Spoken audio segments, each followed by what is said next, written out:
He's in. You know what that means? Our senior NBA insider, Shams Charania, is here alongside Christina Alexander. I'm Brian Custer. Listen, we're 4 days in. Shams has got the sale because news is always breaking. We know that the Lakers finally got the center. They went and got DeAndre Ayton. What can you tell us? What does that mean for them going forward, considering Rich Paul has already come out and says LeBron wants to play for a championship caliber team this season? It means it's a step in the direction of trying to build that championship quality team again. Rob Pelinka, the team's president and general manager, he's been saying since the end of last season that we need a center, we need a lob threat, we need an anchor for Luka Doncic, and now they get the #1 pick from the 2018 draft, the same draft Luka Doncic was in. So now they have the #1 and the #3 pick in that draft. So you get DeAndre Ayton. It's just the start, though. They get Jake LaRavia as a wing free agent. They're still working to shore up their front court depth. I'm told they're in talks with multiple free agents on bringing a center to Los Angeles as well to back up DeAndre Ayton. So we'll see between now, the next several days, look for them to potentially lock in another center. All right, speaking of different talks, let's bring in Anscape senior writer David Dennis Jr. to this conversation. And David, how much does DeAndre Ayton move the needle here for LA in your eyes? Okay, let's start with the positive here. Yes, he is a center. Yes, he's better than Jackson Hayes. Yes, he may get you 10 and 10 a game, and he's a lob threat for Luka. If you're a Lakers fan, stop listening to me after that, because I don't have much more good to say about what DeAndre Ayton is going to do in terms of raising the level of this Lakers team.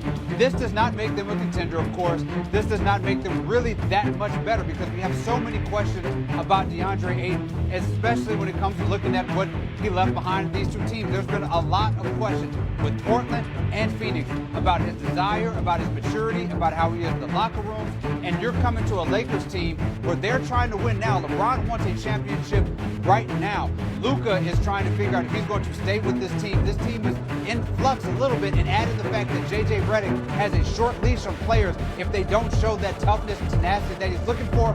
I'm not sure if this moves the needle in the right way, and we may be looking at towards the end of the season this moves the needle in the wrong way for the Lakers. All right, we'll have to see how that pans out. Sean, back to you, because there are a number of free agents still looking for homes. I mean, Chris Paul, Al Horford. Let's start with Chris Paul. What do you hear? Chris Paul has levels of interest from the Clippers. By the time this pod comes out, it'll have been done. Maybe it won't be done, but we all know that this is true, that they are in serious discussions. Mm-hmm. And so on the heels of Dame Lillard getting bought out, getting basically waived and stretched on $113 million, Bradley Beal is probably going to get bought. It probably is not going to be that high, because I think Beal is intending, or at least discussing. Well, here's the thing.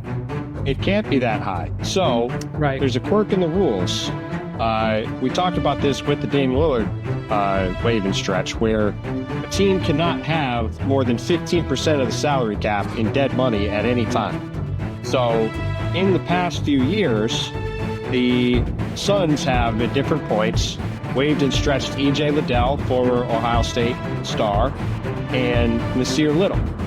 And those two guys this year are going to be on the books, according to Bobby Marks, for about $3.8 million. So a maximum amount that you can have on your books is somewhere around $23 million this year in dead money.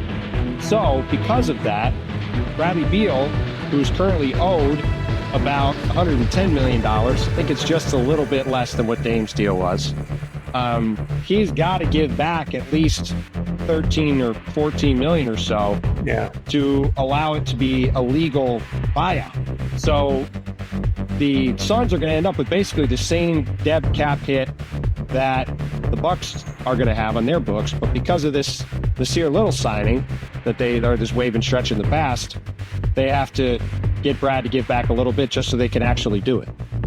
And look, typically a buyout is a guy gives back the money he's getting on his next deal.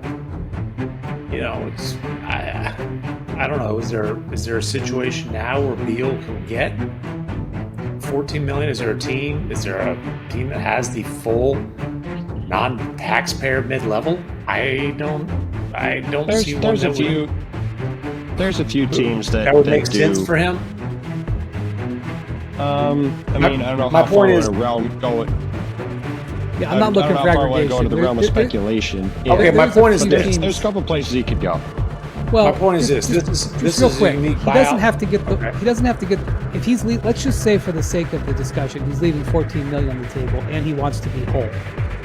Because, for example, DeAndre Ayton didn't quite get whole. He was a couple of million short of being whole, but he went from being a possible third stringer in Portland to starter in LA. Yeah. If Beal's looking to be whole, he just needs to make $14 million over 2 years. He doesn't have to make it all back this year. So just but he's going to get bought out, very likely. They're haggling about money.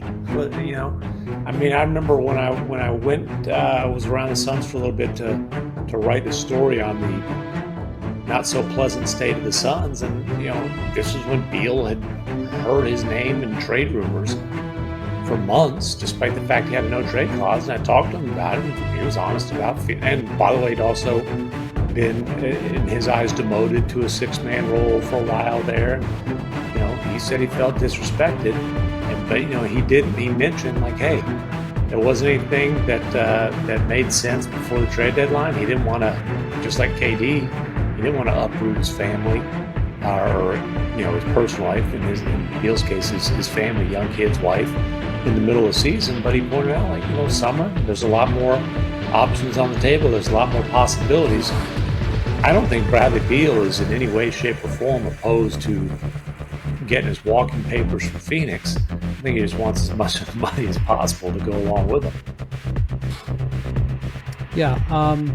So there might be some more by the time we do our next podcast. There might be some more there, but I will just say, like, if they do this buyout, it will save the Suns somewhere in the neighborhood. They haven't completed their roster yet. They could add more to it, but I believe, Bontemps, it will save the Suns. It will get them out of the tax. It will be very close to getting them out of the tax, which will save them $160 million this year alone. And it's the repeater tax thing. Also, is this our first indication that Microwave Matt isn't just about right now, maximize your chance to win a championship every single year?